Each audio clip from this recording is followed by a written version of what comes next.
Good day, ma'am. I'm Patricia de Guzman from Aristotle, and I was assigned to report all about light properties, which is covered transmission, reflection, and absorption.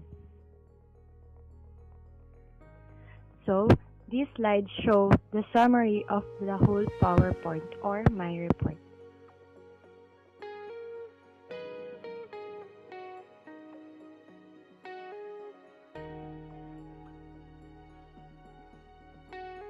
So let's start by defining what is light. Light is electromagnetic radiation that is in the form of a wave. Each wave has a specific wavelength or frequency. When we say frequency, it is the number of complete oscillation per second of energy in the form of waves. The human eye sees each wavelength as a different color, which is shown in the picture in this PowerPoint.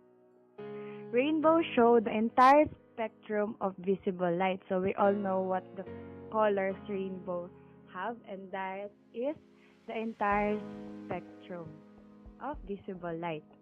When we say visible light, it is the color that our human eye can see.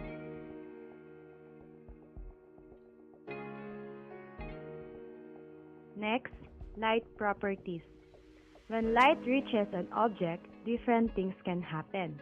Light can be absorbed, reflected, or transmitted through the object. Generally, a combination of these takes place. So, sinasabi dito na ang light, oras na mag-interact or magkaroon ng connection sa isang object, maraming bagay ang pwedeng mangyari. Isa na dito ang absorb, reflect, or transmit through the object. Meron ding mga oras kung saan ang tatlong ito ay pwedeng mag-take place in one object. Light always travel in a straight line. In a vacuum, light moves at the speed of light, which is 299,792,458 meters per second, or approximately 300,000 km per second. When light is infracted in raindrops, a rainbow is made.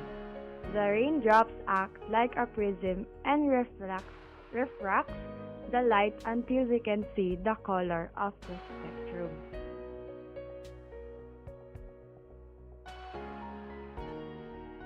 So let us define what is transmission. So transmission happens when light goes through a surface or object. There are three types of transmission: direct, diffuse, or selective. Direct transmission is when light goes through an object and no change in direction or quality takes place. For example, light goes through clear glass or air. So the picture beside shows how this transmission happens. The second one is diffuse transmission. It is produced when light goes through a transparent or semi-transparent object with texture.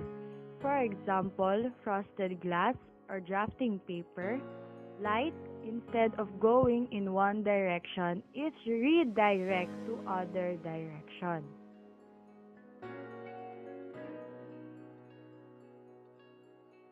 The third one is selective transmission. It is produced when light goes through a colored object. A portion of light will be absorbed and another portion will be transmitted through this object.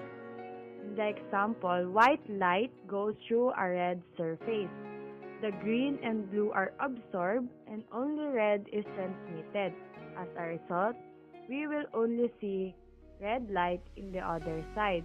So, kagaya po ng sinasabi or pinapakita sa picture, sa tatlong light na nag-transmit, only red light yung nakalagpas, which means the other two color, which is green and blue, have been absorbed. So, yun yung sinasabi nating selective transmission, which is may na-absorb and meron ding natatransmit. Next one, let us define what is reflection. Reflection happens when light reaches an object and it bounces or is reflected partially or totally from this object. Light can be reflected directly or in a diffuse manner. Direct reflection. It is produced when light is reflected from a flat or smooth surface such as, for example, a mirror. Light will be reflected in the same angle as it reaches this surface or what we so-called law of reflection. So if yung light nag-reflect with 45 degree, it will also produce a 45 degree. So same angle lang yung mangyayari.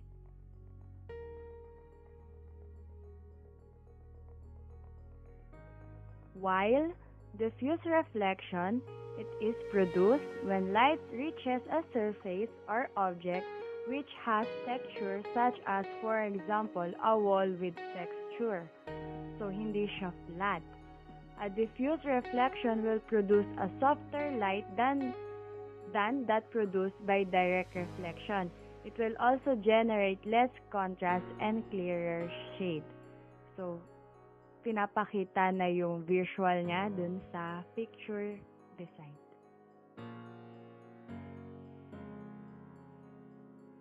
Next is absorption. So what is absorption?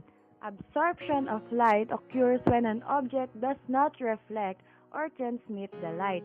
Remember, black object absorbs all the light and white objects absorb no light. Whatever color or wavelength of light is absorbed, the opposite color is reflected. For example, a red object absorbs blue and green color or green light rather. Light is absorbed and converted into energy. In the case of plants, this process is known as photosynthesis. And we all know that photosynthesis is a synthesis of chemical compounds with the aid of radiant energy and especially light. That is why we feel hotter if we wear black clothes than if we wear white clothes, because white clothes absorb no light nga.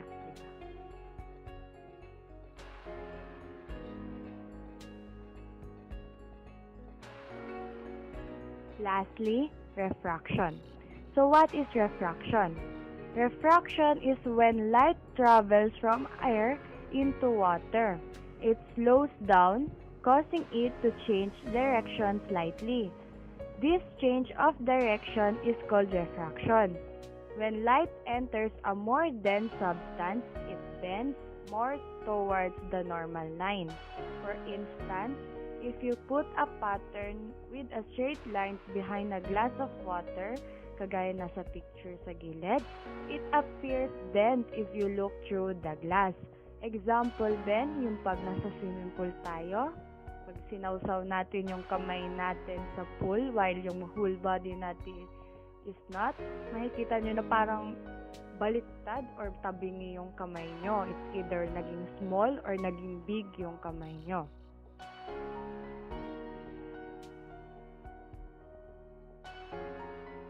Color properties. People think of objects as having color. Scientists explain this because the molecules that make up the object absorb certain light waves, leaving the other light waves to bounce off. The human eye sees the wavelengths of all the light that was not absorbed, and the combination of those leaves the brain with the impression of a color.